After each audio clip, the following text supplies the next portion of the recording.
I'm Claudia MacDonald, Sustainability Ambassador for PE, and I'm talking today with Steve Daniels, the Group Chief Sales Officer and co-founder of PE. And we're talking a little bit about the companies that they sponsor, the charities they work with, and the core values that are really important.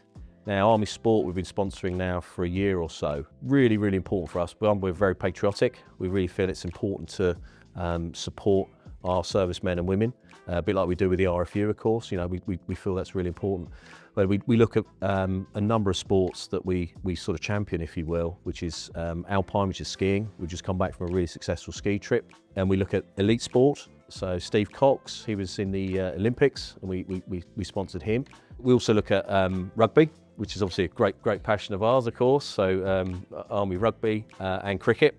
It's just that sport and how that resonates into helping people, helping business, and it's just those core kind of characteristics of sportsmen and women, and the determination, resilience, that kind of stuff that so resonates with business. So do you find that those sort of three values are sort of, you know, also mirrored in PE as a company too?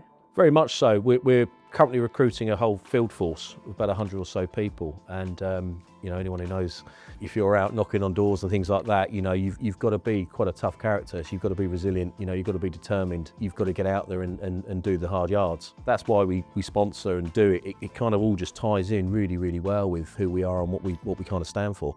Yeah, I think that's amazing, isn't it? That there can be so many parallels between things that on their surface level are so different, actually. Like sport and business you wouldn't think would be so similar, but actually there's so many similarities between the two. Massively. Look at the British Army. I mean, they've probably got the best leadership program in the world, bar none. You know, and it's something that lots of business can learn from, you know, how these guys talk to one another, how they communicate, how they lead from the front. By example, etc. And I think that's something that all business, not just us, but you know, everyone can look and learn from to make themselves better.